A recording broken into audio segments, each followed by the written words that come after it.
हर्षित गुप्ता जी, दिल्ली से। श्री हरिवंश महाराज जी, किसी भी कार्य में निर्णय लेने में मन डगमगाता है, गलत ना हो जाए उस बात की शंका रहती है। ऐसे में क्या सोच के निर्णय लिया जाता है हमारा? भगवान का आश्रय और नाम। अगर नाम जप करोगे तो तुम्हारे अध्यात्म बल की वृद्धि होगी। अध्यात्म बल जब बढ़ता है तो बुद्धि प्रवीण हो जाती है। जब बुद्धि प्रवीण होती तो एक सेकंड में निर्णय कर देगी ठीक है कि नहीं ठीक है। और आश्रय भगवान का कि भगवान सर्वज्ञ हैं। हे भगवान, हमारे अंदर प्रेरणा करो, ये कार्य करूं या ना करूं। भगवान से प्रार्थना, भगवान का आश्रय और नाम जप, तो सही निर्णय एक सेकंड में आ जाएगा। हमारी बुद्धि तो भयभीत करती है कि पता नहीं यार सफलता हो कि ना हो, ये कार्य ठीक है कि नहीं ठीक है। तो मैं अल्पज्ञ हूँ, लेकिन भगवान सर्वज्ञ है ना, तो हम सबसे पहले भगवान से, अगर सबसे पहले भगवान से हम प्रार्थना करेंगे तो भगवान का नाम है मंगल भवन। मंगल भवन अमंगल, तो अमंगल तो आगे हो ही नहीं सकता, क्योंकि मंगल भवन भगवान का चिंतन किया तो आपको तुरंत थोड़ी ही देर में मन में आ जाएगा या कोई ऐसा संकेत मिल जाएगा कि मत करो, इसमें अमंगल है। और अगर मंगल है तो हृदय में शीतलता आ जाएगी और आएगा करो। तो भगवान से प्रार्थना और नाम जप, ये दो काम आप करो तो आपके मन का जो भय है ये नष्ट हो जाएगा। पर ये सफलता तभी होगी जब शराब नहीं पियोगे, मांस नहीं खाओगे, पराई माता बहनों के साथ गंदी भावना नहीं करोगे। अगर ये परहेज नहीं है तो फिर दवा काम नहीं करेगी। परहेज ठीक है। शराब पीते हो?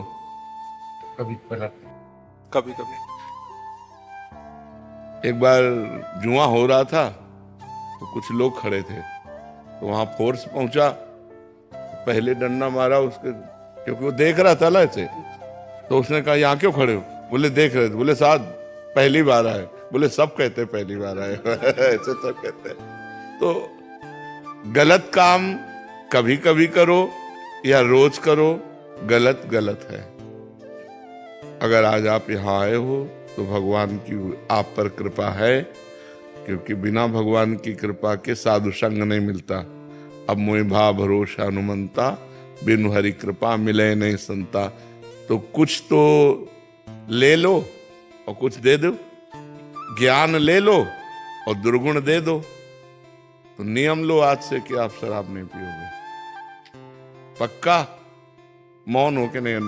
जी पक्का गुरुजी। हाँ, आज से शराब नहीं पियोगे। भगवान से प्रार्थना करते हुए, नाम जप करते हुए अच्छे बनो। क्यों गलत कार्य करो? रोज पीते नहीं हो, कभी कभी क्यों गंदगी को स्वीकार करो? गंदगी ही है जिसे शास्त्र विरोध करता है। आज के वातावरण में फैल चुका है।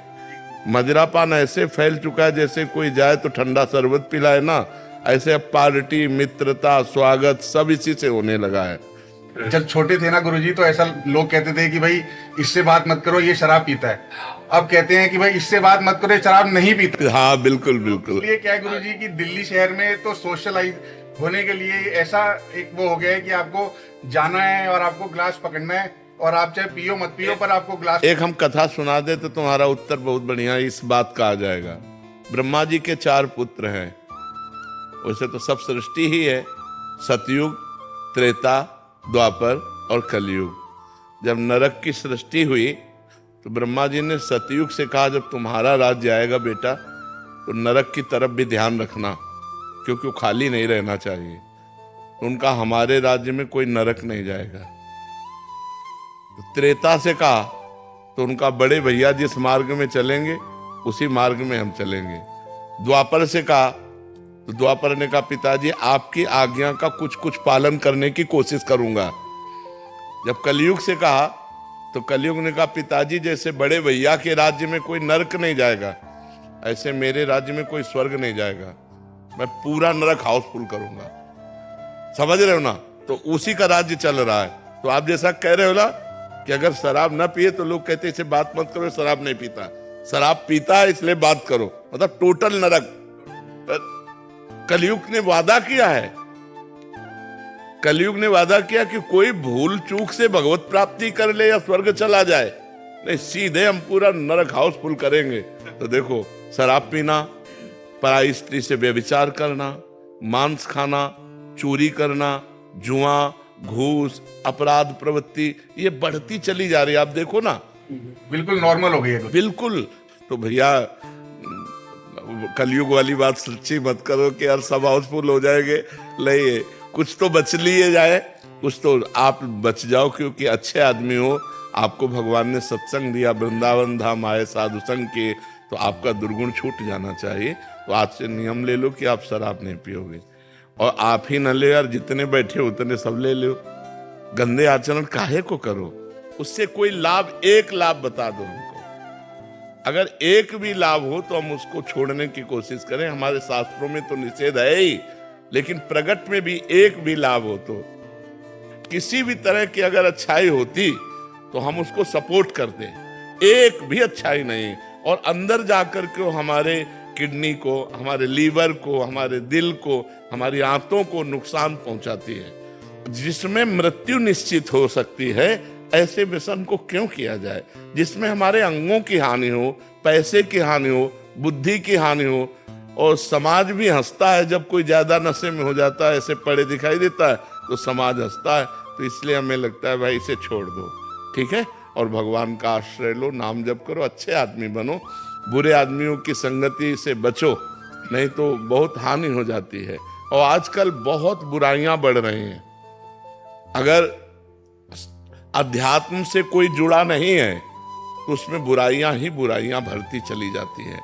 जरा जरा सी बात में लड़ जाना, जरा जरा सी बात में एक दूसरे की हत्या तक कर देना, मतलब बहुत ही निकृष्ट बुद्धि बढ़ रही। बुद्धि कितना निकृष्ट हो रही।